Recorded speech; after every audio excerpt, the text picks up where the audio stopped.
Hello friends, मैं विकास रावत आज आपका इस यूट्यूब चैनल पर हार्दिक स्वागत करता हूं। जैसा कि आपको पता है कि हम लोगों ने पिछले क्लासों में उत्तर प्रदेश की एक विशेष श्रृंखला का आयोजन किया है। आज उसी क्रम में हम लोग एक नए लेक्चर को लेके आपके सामने आए हैं। आज इस महत्वपूर्ण सीरीज का ये लगभग 11वां वीडियो है और इस 11वें वीडियो में हम लोग उत्तर प्रदेश की जो महत्वपूर्ण नदी हैं उन नदियों के बारे में चर्चा करने के लिए आए हैं। कहा जाता है कि उत्तर प्रदेश पूरे भारत का एक ऐसा राज्य है जहां पर दक्षिण भारत से आने वाली नदियां, जिसके हम प्रायद्वीप भारत की नदियां कहते हैं, मैदानी भाग की नदियां और गंगा या हिमालय से आने वाली नदियों का क्या होता है, संगम होता है। तो आज हम उसी शानदार प्रदेश, अपने प्रदेश उत्तर प्रदेश की नदियों के बारे में क्या करने जा रहे हैं, चर्चा करने जा रहे हैं। जैसा कि आपको पता है कि आगामी जो एग्ज़ाम हैं उन एग्ज़ाम में उत्तर प्रदेश की बड़ी श्रृंखला, उत्तर प्रदेश में एग्जामों की एक बड़ी श्रृंखला देखने को मिलेगी तथा उसी क्रम में जैसे लेखपाल का है, बीडीओ है, सुपर टेट का एग्ज़ाम है, ऐसे कई ढेर सारे बड़े एग्जाम आपके होने वाले हैं। और उसी के चलते हम लोगों ने एक उत्तर प्रदेश विशेष श्रृंखला का आयोजन किया है जिसका 11वां वीडियो है और इसमें सबसे महत्वपूर्ण उत्तर प्रदेश की प्रमुख नदियों को लेकर हम आपके सामने उपलब्ध हुए हैं। तो बार बार कहना पड़ता है आप लोगों से, तो एक बार पुनः आज हम आपसे निवेदन कर रहे हैं कि इस चैनल को ढेर सारा प्यार दें, लाइक करें, सब्सक्राइब करें और अपने दोस्तों को भी शेयर करें, जिससे ढेर सारा क्या हो सके, हमें इस चैनल को ग्रो करने में मदद मिल सके। तो आप लोगों से यही आशा है कि आप लोग हमारा इस जो लक्ष्य है हमारा कि ज़्यादा से ज़्यादा लोगों तक ये चैनल को पहुंचाएं, जिससे उनके आगामी जो पेपर हैं उन पेपरों में इस सीरीज का क्या मिल सके, लाभ मिल सके। तो इसी अच्छी बात के साथ आज हम क्या करते हैं, अपनी इस कक्षा को शुरू करते हैं और इस कक्षा में आज हमने उत्तर प्रदेश की नदियों के बारे में क्या करना है, डिस्कस करना है। तो सबसे पहले एक फैक्ट लिखा हुआ है कि उद्गम के आधार पर नदियों को 3 प्रकार से बांटा गया है। याद रखिएगा, उत्तर प्रदेश की जो नदियाँ हैं उनके उद्गम स्थल के आधार पर 3 भागों में डिवाइड किया गया है। कितने भागों में? 3 भागों में। कहा जाता है कि 3 प्रकार की नदियां उत्तर प्रदेश में पाई जाती हैं। पहले प्रकार की नदियां वो हैं जो हिमालय से आती हैं। पहले प्रकार की नदियां कौन सी हैं? जो हिमालय से आती हैं। तो हिमालय से निकलने वाली प्रमुख नदियां, मतलब ऐसी नदियां जिनका उद्गम कहाँ है? हिमालय में। हिमालय से निकलती हैं लेकिन आती कहाँ है? उत्तर प्रदेश वाले भाग में। तो याद रखना है, पहली श्रेणी जो है वो हिमालय से निकलने या हिमालय से उद्गम होने वाली नदियां, इसके बारे में थोड़ा सा याद रखना है। कहा जाता है हिमालय से जो नदियां निकलती हैं वो कौन कौन सी है, तो कुछ महत्वपूर्ण नदियों की हमने यहाँ पे चर्चा की है। जैसे कहा जाता है कि अपनी सबसे प्रसिद्ध नदी, सबसे महत्वपूर्ण नदी गंगा नदी की हमने क्या की है, चर्चा की है। तो याद रखना है, सबसे महत्वपूर्ण जो नदी है जो हिमालय से निकलती है उसका नाम क्या है? गंगा है। दूसरी नदी की अगर चर्चा करें तो याद रखना है, गंगा की एक सहायक है यमुना नदी, रामगंगा नदी, काली सिंध नदी, सिंध नहीं काली नदी, इसको शारदा के नाम से भी जानते हैं, आगे हम लोग विस्तार से चर्चा करेंगे। तो काली नदी, सरयू नदी, घाघरा नदी या सरयू को ही हम घाघरा कहते हैं, गंडक एवं कोसी। याद रखिएगा, सीधा पेपर में क्वेश्चन आता है, निम्नलिखित में से कौन सी नदी हिमालय की नदी नहीं है? निम्नलिखित में से कौन सी नदी मैदानी भाग की नदी है? तो अगर आप इस तरीके से डिवाइड किए रखेंगे, पहले से मानसिक रूप से तैयार रहेंगे, तो एग्जाम में आपको सोचना समझना नहीं पड़ेगा, सीधा अगर पता होगा पहले से तो आप चीज़ों को हिट कर जाएंगे। तो याद रखना है, गंगा, यमुना, रामगंगा, काली सिंध, सरयू, गंडक और कोसी, ये वो नदियां हैं जो नदियां हिमालय से तो निकलती हैं लेकिन आती कहाँ हैं? उत्तर प्रदेश में। तो आगे हम इसके बारे में चर्चा करेंगे, एक एक नदी को हम विस्तार से देखेंगे। आगे चर्चा है प्रदेश के मैदानी भाग से निकलने वाली नदी। कुछ ऐसी नदियां हैं जो प्रदेश के मैदानी भाग से निकलती हैं या भारत के मैदानी भाग से निकलती हैं। तो कहा जाता है कि मैदानी भाग से निकलने वाली नदियां, तो याद रखना है कौन सी है? गोमती है, वरुणा है और सई। इसके बारे में थोड़ा सा याद रखना है, बहुत महत्वपूर्ण नदी है। कई बार पूछा जाता है कौन सी नदी हिमालयी नदी नहीं है, 4 आपको विकल्प दिया जाता है और उसमें आपको बताना होता है कि कौन सी नदी। तो याद रखना है गोमती, वरुणा और सई। याद रखना है ये कौन सी नदियां हैं जो मैदानी भाग से क्या होती हैं, निकलती हैं। तीसरी और अंतिम श्रेणी है दक्षिण के पठार से या प्रायद्वीपीय भारत से निकलने वाली भारत की प्रमुख नदियां। तो याद रखना है, दक्षिण भारत से निकलने वाली या दक्षिण के पठार से निकलने वाली या प्रायद्वीपीय पठार से निकलने वाली जो नदियां हैं उनके बारे में याद रखना है। महत्वपूर्ण नदी है चंबल, उसके बाद बेतवा, फिर केन, फिर सोन, रिहंद और कन्हार। याद रखना है दक्षिण के पठार से निकलने वाली नदियां कौन सी हैं? तो सबसे पहले याद रखना है चंबल, बेतवा, केन, सोन, रिहंद और कन्हार। ये वो नदियां हैं जो कहाँ से निकलती हैं, प्रादीपीय भाग से निकलती हैं, अर्थात इनका जो मार्ग है वो दक्षिण से उत्तर की ओर प्रवाहित होती हैं और उत्तर प्रदेश में आती हैं। तो इनके बारे में याद रखना है, कौन सी है, चंबल है, बेतवा है, केन है, सोन है, रिंद है और कान्हार। तो ये वो नदियाँ हैं जो हमने क्या बताया है आपको, हिमालय से निकलने वाली, मैदानी भाग से निकलने वाली एवं पठारी भाग से निकलने वाली नदियाँ। तो इसके बारे में थोड़ा सा याद रखिएगा। आगे चर्चा करें। सबसे पहले सबसे महत्वपूर्ण जो नदी है, भारत की प्रमुख नदियों में सबसे महत्वपूर्ण नदी में से एक है, जिसका नाम है गंगा। आज हम थोड़ी सी चर्चा किसके बारे में करेंगे, गंगा के बारे में करेंगे। तो याद रखना है गंगा के बारे में कि गंगा का सबसे पहले याद रखना है, गंगा को कई नामों से जाना जाता है, जिसको देवपगा कहा जाता है, सुरसरी कहा जाता है ना। तो गंगा के बारे में याद रखना कि भारत की सबसे प्रसिद्ध एवं सबसे पवित्र नदी है। लेकिन अगर आपसे हिस्ट्री में पूछता है कि ऋग्वैदिक काल की या वैदिक काल की या वेदों में किसको सबसे पवित्र नदी माना गया है, तो वहाँ पे उत्तर होता है सरस्वती। लेकिन याद रखना है वर्तमान में जो हमारी आस्था का केंद्र है वो गंगा है। तो याद रखिए गंगा के बारे में हमें चर्चा करनी है। गंगा के बारे में सबसे पहले आपको याद रखना है कि गंगा का उद्गम या गंगा निकलती कहाँ से है। तो याद रखना है उत्तराखंड में एक ग्लेशियर है जिसका नाम क्या है, गंगोत्री ग्लेशियर। गंगोत्री ग्लेशियर से गंगा नदी भागीरथी के रूप में, याद रखना किस रूप में, शुरुआत में ये गंगा भागीरथी के नाम से जानी जाती है। याद रखना है कि गंगा का उद्गम जो होता है वो भागीरथी के रूप में होता है। गोमुख नामक एक स्थान है, गंगोत्री ग्लेशियर में है। तो ग्लेशियर का नाम है गंगोत्री। गोमुख का क्या है, उस ग्लेशियर का एक विशेष हिस्सा है। उस हिस्से से क्या होती है, निकलती है। तो आपको याद रखना है उत्तराखंड में जो उत्तरकाशी जिला है, याद रखिए यहाँ पे नहीं लिखा है कौन सा जिला है, तो उत्तरकाशी जिले से। कई बार पूछा गंगा नदी का उद्गम उत्तराखंड के किस जनपद से या किस जिले से होता है, तो आपको याद रखना है, क्या याद रखना है कि उत्तरकाशी जिले के एक ग्लेशियर है जिसको हम गंगोत्री ग्लेशियर कहा जाता है। गंगोत्री ग्लेशियर के गोमुख नामक स्थान से इसका क्या होता है, उद्गम होता है। तो याद रखिएगा गंगा का उद्गम कहां से होता है, उत्तराखंड के उत्तरकाशी जिले के गंगोत्री हिमनद से। गंगोत्री हिमनद से जो गोमुख स्थान है, उस गोमुख स्थान से क्या होता है, इसका उद्गम होता है। और उद्गम किस रूप में होता है, भागीरथी के रूप में। कहा जाता है कि जब भागीरथी नदी यहाँ से निकलती हैं तो कई छोटी छोटी अन्य नदियों के साथ संगम बनाती हैं। और संगम बनाते हुए जब ये देवप्रयाग एक स्थान है उत्तराखंड का, देवप्रयाग में भागीरथी और अलकनंदा का क्या होता है, संगम होता है। ये कई बार पूछा गया है कि भागीरथी और कौन सी नदी है जो देवप्रयाग में मिलती है और भागीरथी गंगा बन जाती है। तो आपको याद रखना है वो कौन सी नदी है। तो याद रखिएगा एक नदी के बारे में कि गंगा का निर्माण कैसे होता है, जब भागीरथी में, कौन में, भागीरथी में। तो याद रखना है भागीरथी में जब अलकनंदा मिलती है, कौन सी मिलती है, अलकनंदा। अलकनंदा का जब संगम होता है और ये कहाँ होता है, देवप्रयाग में। देवप्रयाग उत्तराखंड में ही है। तो देवप्रयाग में तब जाके क्या बनती है, हमारी गंगा बनती है। तो याद रखना है, पूछ लेगा कि गंगा नदी का संगम अलकनंदा के साथ या भागीरथी का संगम अलकनंदा के साथ कहाँ होता है, देवप्रयाग में। 4 महत्वपूर्ण प्रयाग हैं जिसमें कहा जाता है, पहला है देवप्रयाग, दूसरा कौन सा है, देवप्रयाग है जिसमें अलकनंदा और भागीरथी का संगम होता है। इसके अलावा अलकनंदा कई अन्य नदियों के साथ क्या करती है, संगम करती है। जैसे कहा जाता है पहला जो है धौली गंगा एवं विष्णु गंगा क्या मिलाती है, विष्णु प्रयाग का निर्माण करती है। अलकनंदा एवं पिंडन नदी किसका करती है, कर्ण प्रयाग का। अलकनंदा मंदाकिनी किसका करती है, नंद प्रयाग का या रुद्र प्रयाग का। और याद रखना है अलकनंदा और भागीरथी क्या करती है, देव प्रयाग। तो याद आपको भी याद रखना है, जब भारत की नदियां पढ़ेंगे तो वहां पे चारों प्रयागों की चर्चा करेंगे। लेकिन फिलहाल आपको याद रखना है कि गंगा और अलकनंदा या भागीरथी और अलकनंदा के मिलने का स्थान कहाँ है, देवप्रयाग, और वहीं से क्या बनती है, गंगा। तो समझ में आया गंगा कैसे बनी। गंगा में कुछ नहीं है, अलकनंदा नदी और भागीरथी का संगम होता है देवप्रयाग में और उसका नाम परिवर्तित होकर हो जाता है कौन, गंगा। तो इसके बारे में थोड़ा सा याद रखिए। तो उद्गम हो गया, इसकी कहानी हो गई कि भागीरथी से कब ये गंगा बन जाती है। तो कहा लिखा भी हमने कि अलकनंदा और भागीरथी मिलकर क्या बनती है, गंगा बनती है। और ये कहाँ पर बनती है, देवप्रयाग में। तो देवप्रयाग में संगम होता है, थोड़ा सा इसके बारे में याद रखिएगा।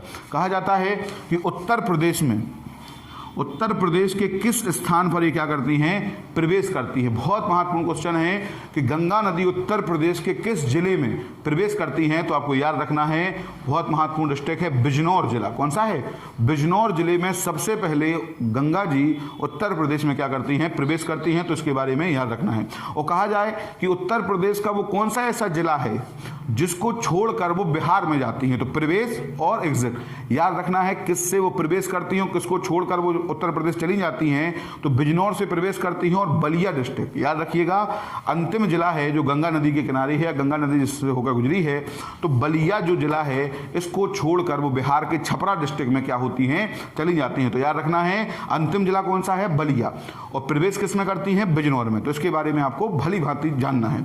आगे चर्चा करेंगे कुल कितने जिले हैं उत्तर प्रदेश के, ऐसे कितने जिले हैं जहां से गंगा नदी प्रवाहित होती है, तो आपको याद रखना है कि उत्तर प्रदेश में 28 ऐसे जिले हैं जिनसे गंगा नदी क्या होती है, प्रवाहित होती है। अक्सर किताबों में 28 है, कहीं एक आध ठो किताब में 27 मिलेगा, तो इसको लेके बिल्कुल परेशान ना होइएगा, दोनों में से एक ऑप्शन रहता है। तो आपको याद रखना है 28 जनपदों से होकर ये गुजरती है। कितने जिलों से, 28 जिलों से होकर गंगा नदी उत्तर प्रदेश में गुजरती है। आगे चर्चा करें कि गंगा नदी की कुल लंबाई कितनी है, तो आपको याद रखना है गंगा नदी की अगर पूरी लंबाई पूछी जाए तो है भाई साहब 2525 किलोमीटर, लेकिन अगर उत्तर प्रदेश में पूछ लिया जाए तो लगभग 1450 किलोमीटर यात्रा करती है। कहाँ पे, आपके उत्तर प्रदेश के 28 जिलों में। तो याद रखना है उत्तर प्रदेश के 28 जिलों में गंगा नदी क्या करती हैं, प्रवाहित होती हैं, और कुल किलोमीटर कितना है, तो 1450। अगर ओवरऑल पूछी जाए कि गोमुख से लेकर और बंगाल की खाड़ी तक अगर पूछी जाए तो याद रखना है 2525 किलोमीटर की पूरी यात्रा करती हैं, लेकिन यूपी का याद रखिएगा 1450 किलोमीटर। आगे चर्चा करें तो याद रखना है उत्तर प्रदेश गंगा नदी की सबसे लंबी सहायक नदी, बहुत महत्वपूर्ण क्वेश्चन है। उत्तर प्रदेश की जो गंगा नदी है, ढेर सारी सहायक नदियाँ हैं गंगा नदी की, लेकिन सबसे लंबी सहायक नदी अगर पूछे तो याद रखना है कौन सी है, यमुना नदी। याद रखना है यमुना नदी, हम आगे चर्चा करेंगे कि उत्तर काशी जिले से ही निकलती हैं, और माना जाता है कि जो बंदरपूछ नामक एक स्थान है, यमुनोत्री एक ग्लेशियर है, वहाँ से इसका उद्गम होता है और प्रवाहित होते हुए उत्तर प्रदेश के सहारनपुर डिस्ट्रिक्ट से प्रवेश करते हुए सीधी प्रयागराज में क्या हो जाती हैं, संगम बनाती हैं। इसीलिए प्रयागराज को तीर्थराज प्रयाग या त्रिवेणी संगम के नाम से हम लोग जानते हैं। तो याद रखना है यमुना नदी तक का जो सफ़र है वो उत्तर प्रदेश में प्रयागराज तक है। प्रयागराज में यमुना नदी गंगा नदी में मिल जाती है और सबसे लंबी सहायक नदी बन जाती है, किसकी, गंगा की। तो इसके बारे में आपको याद रखना है। कुछ महत्वपूर्ण नगर हैं जिनके किनारे गंगा के किनारे जो बसे हैं, तो सबसे पहले याद रखना है बिजनौर, मेरठ, बुलंदशहर, फर्रुखाबाद, कन्नौज, कानपुर, प्रयागराज, फतेहपुर, वाराणसी, मिर्जापुर, गाजीपुर, बलिया और गढ़मुक्तेश्वर। याद रखना है ये वो शहर हैं जिनके मतलब जो गंगा के किनारे बसे हुए हैं। तो गंगा के किनारे में सबसे ज़्यादा तो आपको प्रयागराज के बारे में रखना है, कानपुर के बारे में, कन्नौज के बारे में, अर्थात ओवरऑल ये सब बहुत महत्वपूर्ण है। तो एक बार पुनः सुन लीजिए, बिजनौर, मेरठ, बुलंदशहर, फर्रुखाबाद, कन्नौज, कानपुर, प्रयागराज, फतेहपुर, वाराणसी, मिर्जापुर, गाजीपुर, बलिया और गढ़मुक्तेश्वर। ये ऐसे बड़े नगर हैं, ढेरों बड़े नगर हैं, लेकिन कुछ महत्वपूर्ण हैं जो आपके पेपर के पॉइंट ऑफ व्यू से बहुत इंपॉर्टेंट है, उनके बारे में हमने थोड़ी सी चर्चा यहाँ पे की है। तो ये लगभग फैक्ट हमने गंगा नदी के आपको बताने की कोशिश की है, जो परीक्षा में बार बार पूछे जाते हैं। उत्तर प्रदेश की विशेष रूप से जो परीक्षा होती है उन परीक्षाओं में ऐसे ही प्रश्न आपको मिलेंगे कि कहाँ से प्रवेश करती हैं, कहाँ से गुजर जाती हैं। तो इनके बारे में और भी ढेर सारी क्या है, सहायक नदियाँ हैं, लेकिन हम जब इनकी चर्चा करेंगे, एक एक नदी की चर्चा करेंगे, तो सबको बताते जाएंगे कि कौन गंगा की सहायक नदी है। तो आगे और सहायक नदियों को लेकर परेशान ना होइएगा। अभी हमने आपको केवल बता दिया है कि उत्तर प्रदेश में जो गंगा नदी है, या गंगा नदी को हम लोग पढ़ रहे हैं, गंगा नदी की सबसे लंबी सहायक नदी कौन सी है, यमुना है, लेकिन और भी ढेर सारी सहायक नदियां हैं। तो सहायक नदियों की चर्चा हम बाद में कर लेंगे। फिलहाल हम लोग आते हैं, अगली नदी है आपकी कौन सी, यमुना नदी। तो यमुना नदी के बारे में याद रखना है कि यमुना नदी पहले तो गंगा नदी की सबसे लंबी सहायक नदी है। एक बात याद रखना है कि उद्गम कहाँ से होता है, तो यमुनोत्री नामक एक ग्लेशियर है। देखिए गंगा का ग्लेशियर कौन सा है, गंगोत्री, और यमुना का कौन सा है, यमुनोत्री। उत्तराखंड में एक जगह है बंदरपूछ, उस बंदरपूछ नामक स्थान पे गंगोत्री ग्लेशियर से इसका क्या होता है, उद्गम होता है। होगा जिला पूछ लें तो याद रखना है, और जिला का नाम है उत्तरकाशी। या कौन सा जिला है, उत्तरकाशी क्या है इसका जिला है। तो उत्तरकाशी जिला से ये निकलती है और उत्तरकाशी जिले से ही आपकी गंगा निकलती है। याद रखना है संगम प्रयागराज में, कहाँ ये खत्म हो जाती हैं, कहाँ ये समाप्त हो जाती हैं, तो माना जाता है कि प्रयागराज में गंगा में क्या हो जाता है, इनका मिलन हो जाता है। तो इसके बारे में भी आपको याद रखना है। आगे चर्चा करें कि उत्तर प्रदेश कि किस स्थान से ये प्रवेश करती हैं, कौन से जिले से ये प्रवेश करती हैं, तो याद रखना है आपको सहारनपुर डिस्ट्रिक्ट। कौन सा है? सहारनपुर डिस्ट्रिक्ट जो है, सहारनपुर डिस्ट्रिक्ट से क्या करती हैं, प्रवेश करती हैं। तो इसके बारे में याद रखना। तो प्रवेश कहाँ से करती हैं? सहारनपुर से। समाप्त कहाँ पे हो जाती हैं? प्रयागराज। कौन सी नदी में मिलती हैं? गंगा में। और कहा जाता है कि इसकी लंबाई के बारे में, तो लंबाई के बारे में याद रखना है कि इसकी ओवरऑल लंबाई की अगर बात करें तो लगभग 1375 या 1375 है या 1376 है। तो इसके बारे में भी आपको याद रखना है। अगर हम चर्चा करें कि इसकी सहायक नदी कौन सी है, तो याद रखना है सहायक नदी में सबसे महत्वपूर्ण जो है वो हिंडन है। कौन सी है? हिंडन। याद रखना है अगर हम यहाँ पे यमुना नदी और गंगा नदी को बनाएं तो ऐसा माना जाता है कि एक नदी आती है हिंडन, यहाँ से ये हिंडन है, इसके ऊपर थोड़ा सा टोंस है, तो ये दो नदी, यहाँ पे हिंडन लिखा हुआ है, टोंस। याद रखना ये दो नदियों के बारे में रखना कि हिंडन और टोंस। हिंडन की चर्चा ज़्यादा है, गाजियाबाद इसी के किनारे है।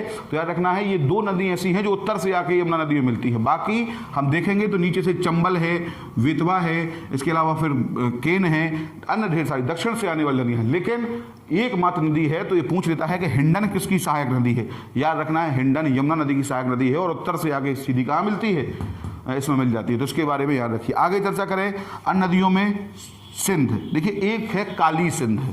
जब हम चंबल नदी पढ़ेंगे तो हम बताएंगे जो चंबल नदी है, चंबल नदी की सहायक एक काली सिंध है और एक केवल सिंध है। कौन सी है? केवल सिंध। ये यमुना की सहायक है। तो यमुना की सहायक कौन सी है? सिंध है।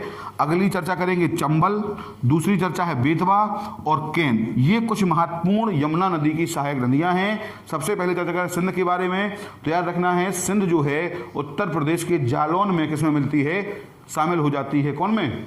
यमुना नदी में। और चंबल की बात करें तो लगभग इटावा के 40 किलोमीटर पचनदा नामक एक स्थान है, उस पचनदा में चंबल नदी क्या हो जाती है, इटावा के पास यमुना नदी में मिल जाती है। बेतवा की चर्चा करें तो हमीरपुर के पास, हमीरपुर एक जिला है, याद रखिएगा, हमीरपुर जिला में बेतवा नदी यमुना नदी में क्या हो जाती है, शामिल हो जाती है। और आगे की नदी है केन, और याद रखना है बांदा के पास केन नदी क्या हो जाती है, उसमें शामिल हो जाती है। तो कौन कौन सी सहायक नदी हो गई? याद रखना है हिंडन नदी, सिंध नदी, चंबल नदी, बेतवा नदी और केन नदी। किसकी सहायक है?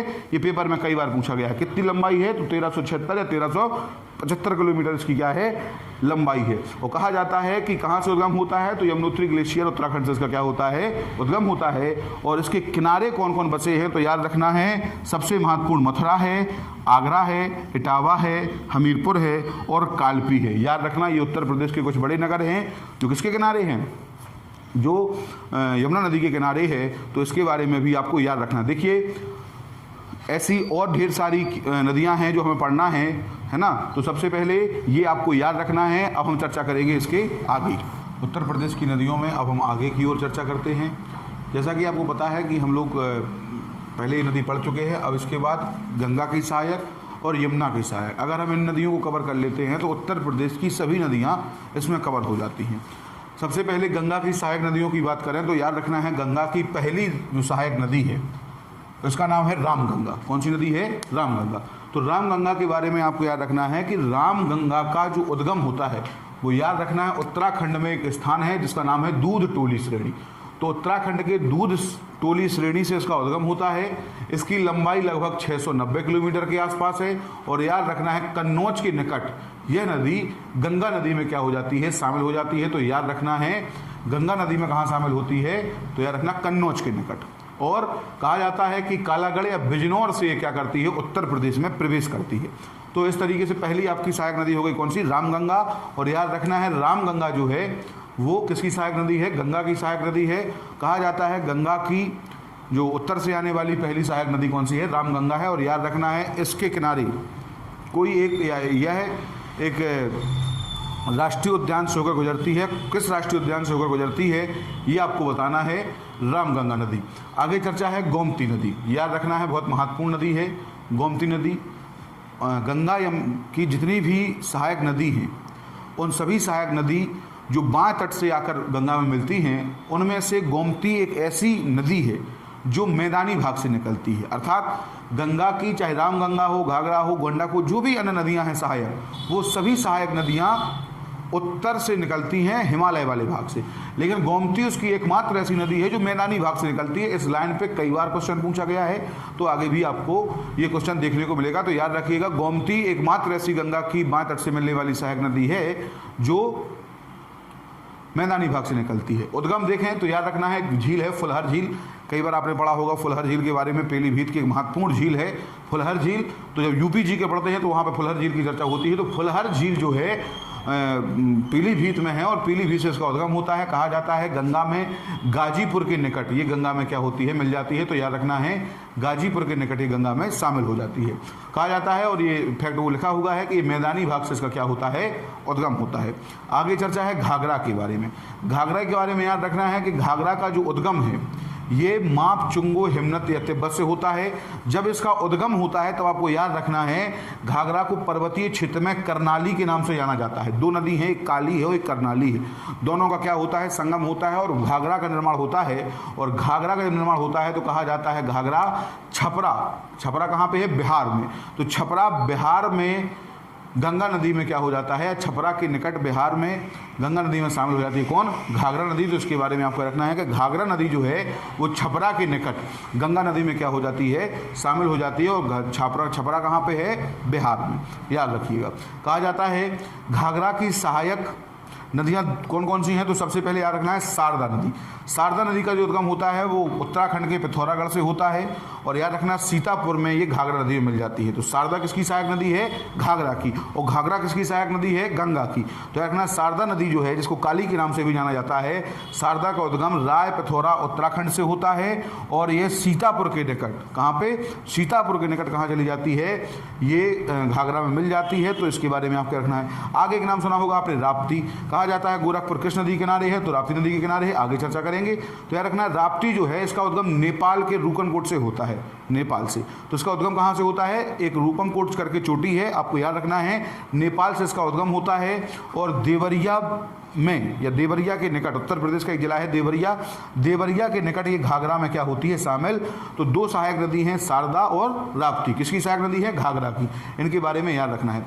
आगे चर्चा है कि अयोध्या में घाघरा को ही क्या कहा जाता है, सरयू कहा जाता है। तो ये भी आपको याद रखना है कि सरयू कौन है, सरयू कुछ नहीं है, अयोध्या में ही घाघरा को सरयू के नाम से जाना जाता है। अंतिम महत्वपूर्ण जो सहायक नदी है गंगा की, उसका नाम है गंडक। कहा जाता है गंडक को नारायणी या सालीग्राम के नाम से जाना जाता है। छोटे छोटे काले रंग के पत्थर इसमें पाए जाते हैं जिनको हम अपनी भाषा में सालिग्राम भगवान के नाम से जानते हैं। तो सालीग्राम या नारायणी नदी के नाम से जानी जाती है कौन, गंडक नदी। याद रखना है गंगा की सहायक नदी है और नेपाल से इसका उद्गम होता है।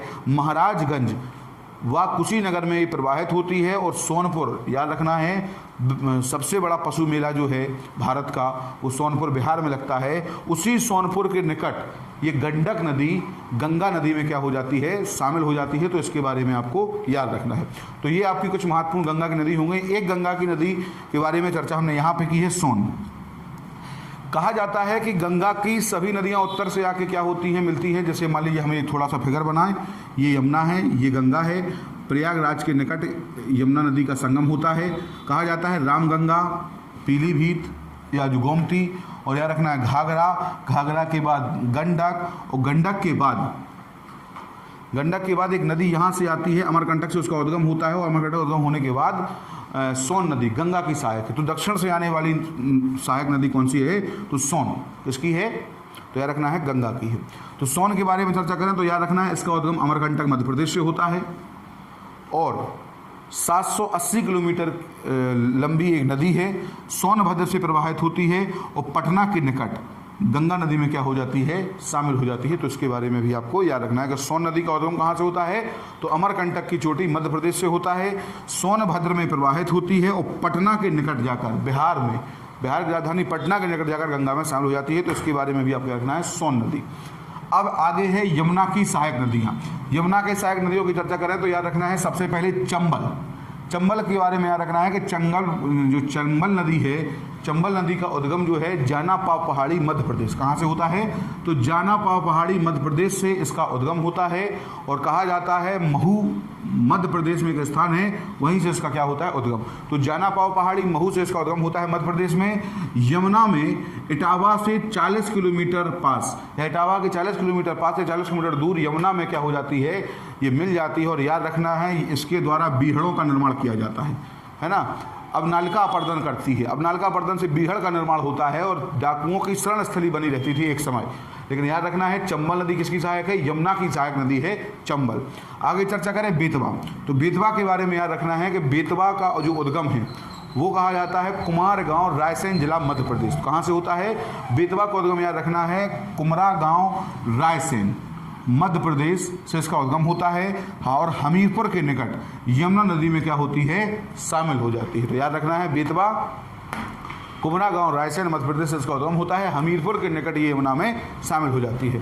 ललितपुर, झांसी और जालौन आदि 3 जिलों से क्या होती है? उत्तर प्रदेश के 3 जिलों से प्रवाहित होती हुई जाती है। और किसमें मिल जाती है? याद रखना है यमुना में, हमीरपुर के निकट ये शामिल हो जाती है। अगली महत्वपूर्ण नदी है केन। और केन के बारे में आपको याद रखना है, आगे चर्चा करें तो याद रखिए केन जो है इसका उद्गम स्थल, केन का उद्गम स्थल है कैमूर पहाड़ी मध्य प्रदेश। कैमूर पहाड़ी मध्य प्रदेश से उद्गम होता है। बांदा के निकट, उत्तर प्रदेश के बांदा के निकट ये भोजा नामक एक जगह है, भोजा नामक जगह में यमुना में शामिल हो जाती है। तो इस केन के बारे में भी याद रखना कि केन किसकी सहायक नदी है? तो याद रखना यमुना की सहायक नदी है। और बांदा के भोजा नामक स्थान के निकट ये किसमें शामिल हो जाती है? ये यमुना में शामिल हो जाती है। सोन की चर्चा कर ही चुके हैं कि ये यमुना की नहीं, गंगा की सहायक नदी है। आगे एक नदी है हिंडन नदी। हिंडन नदी के बारे में याद रखना है, हिंडन नदी से क्वेश्चन जबरदस्त पूछा जाता है। गंगा और यमुना के बीच में प्रवाहित होने वाली यमुना की सहायक नदी कौन सी है? हिंडन नदी है। और कहा जाता है यमुना में बाएं तट से मिलने वाली एकमात्र महत्वपूर्ण नदी है कौन? हिंडन। हिंडन के बारे में कहा जाता है कि इसका उद्गम जो होता है सहारनपुर जिले से होता है। गंगा यमुना के बीच में प्रवाहित होती है और गंगा की सहायक यमुना की क्या है? ये सहायक नदी है। तो यमुना की सहायक नदी है कौन? हिंडन। और कहा जाता है यमुना में बाएं तट से मिलने वाली महत्वपूर्ण नदी है कौन सी? हिंडन। याद रखना हिंडन के किनारे, हिंडन एयरबेस गाजियाबाद या गाजियाबाद शहर किसके किनारे है? हिंडन के किनारे है। तो इसके बारे में थोड़ा सा आपको याद रखना है। कहा तो ये हमने क्या देखा? हमने यमुना की सहायक नदियाँ देखी और हमने गंगा की सहायक नदियाँ देखी। तो ये गंगा की सहायक नदी हो गई, यमुना की, इनका बार बार रिवीजन करिए। अब हम पढ़ते हैं आगे महत्वपूर्ण शहर और उनके नदी के किनारे। अब हम इसके आगे उत्तर प्रदेश के कुछ बड़े नगर जो नदियों के किनारे हैं उनके बारे में जानकारी लेंगे। तो सबसे पहले याद रखना है आपको बिजनौर के बारे में कि बिजनौर, हस्तिनापुर, गढ़मुक्तेश्वर, अनूप शहर, ये सभी शहर गंगा नदी के किनारे हैं। सबसे पहले बिजनौर, हस्तिनापुर, गढ़मुक्तेश्वर, अनूप शहर एवं नरौरा। याद रखना है नरौरा में उत्तर प्रदेश का एकमात्र परमाणु संयंत्र है जो बुलंदशहर में है। तो नरौरा, नरौरा के बाद फतेहगढ़, बिलौर, बिठूर, कानपुर नगर, डलमऊ रायबरेली में स्थित है, श्रृंगवीरपुर प्रयागराज में स्थित है, प्रयागराज, सिरसा, मिर्ज़ापुर, चुनार, वाराणसी, गाजीपुर, शेरपुर, ये सभी जो नगर हैं ये गंगा नदी के किनारे हैं। किसके किनारे हैं? गंगा नदी के किनारे। तो एक बार पुनः सुन लीजिए। सबसे पहले बिजनौर है, हस्तिनापुर है, गढ़मुक्तेश्वर है, अनूप शहर, नरौरा, फतेहगढ़, बिलौर, बिठूर, कानपुर नगर, दलमऊ, श्रृंगवीरपुर, प्रयागराज, सिरसा, मिर्ज़ापुर, चुनार, वाराणसी, गाजीपुर, शेरपुर, ये सभी किस नदी के किनारे हैं? गंगा नदी के किनारे हैं। तो याद रखिएगा। आगे चर्चा करें बागपत के बारे में। तो बागपत, मथुरा, आगरा, बटेश्वर। बटेश्वर में याद रखना है कि सबसे बड़ा पशु मेला कहीं पे लगता है तो उत्तर प्रदेश के बटेश्वर में 2 पशु मेले लगते हैं। एक बटेश्वर में लगता है, दूसरा कहाँ लगता है ये आप हमें कमेंट बॉक्स में बताएं। तो पहला हो गया बागपत, मथुरा, आगरा, बटेश्वर, इटावा एवं कालपी, हमीरपुर, कौशाम्बी और प्रयागराज, ये सभी किस नदी किनारे हैं? यमुना नदी के किनारे हैं। याद रखना है गंगा की सबसे बड़ी सहायक नदी कौन सी है? यमुना है और उसी के किनारे हैं। तो ये सब आपको याद रखना है। आगे मुरादाबाद और बरेली, ये 2 शहर याद रखना है रामगंगा नदी किनारे। किसके किनारे? रामगंगा। लखनऊ, सुल्तानपुर और जौनपुर, गोमती नदी के किनारे है, अयोध्या सरयू नदी के किनारे है, गोरखपुर राप्ती नदी के किनारे है, गाजियाबाद हिंडन नदी के किनारे है। इसके अलावा सोनभद्र सोन नदी के किनारे है, चित्रकूट मंदाकिनी नदी के किनारे है, प्रतापगढ़ सई नदी के किनारे है। तो ये भी आपको याद रखना है। अगर हम कुछ महत्वपूर्ण फैक्ट की बात करें तो आपको याद रखना है गंगा को राष्ट्रीय नदी घोषित कब किया गया? 2008 में। तारीख अगर पूछ ले तो 4 नवंबर 2008 को गंगा नदी को राष्ट्रीय नदी घोषित किया गया था। राज्य का सर्वाधिक गंगा तट वाला जिला, बहुत महत्वपूर्ण है, याद रखिएगा। राज्य का वो जिला बताइए जिसका सबसे बड़ा तट हो गंगा नदी पर, तो याद रखना है बदायूं। बदायूं एक ऐसा जिला है जिसका सबसे बड़ा तट है गंगा नदी पर। गंगा नदी सबसे ज़्यादा प्रदूषित कहाँ होती है? तो याद रखना है कन्नौज से लेकर बनारस के मध्य सबसे ज़्यादा प्रदूषित होती है कौन? गंगा नदी। यमुना नदी कहाँ सबसे ज़्यादा प्रदूषित होती है? तो याद रखना है दिल्ली से लेकर आगरा के बीच। प्रदेश की सबसे प्रदूषित नदियाँ कौन सी हैं? तो याद रखना है हिंडन एवं यमुना नदी। यमुना कितने जिलों से होकर प्रवाहित होती है? तो याद रखना है लगभग 20 जिले से होकर यमुना नदी क्या होती है? प्रवाहित होती है। और गंगा को आपको पता है गंगा 28, कुछ किताबों में 27 में मिलता है, तो याद रखिएगा। तो ये कुछ महत्वपूर्ण फैक्ट हो गए। ये हमने नदियों के बारे में जाना उत्तर प्रदेश की। तो इसी अच्छी बात के साथ मैं विकास रावत आज इस क्लास का अंत करता हूँ। आप लोगों से आता है कि ज़्यादा से ज़्यादा लोगों तक इस वीडियो को पहुँचाइए और मिलते हैं अगले वीडियो में। तब तक के लिए धन्यवाद।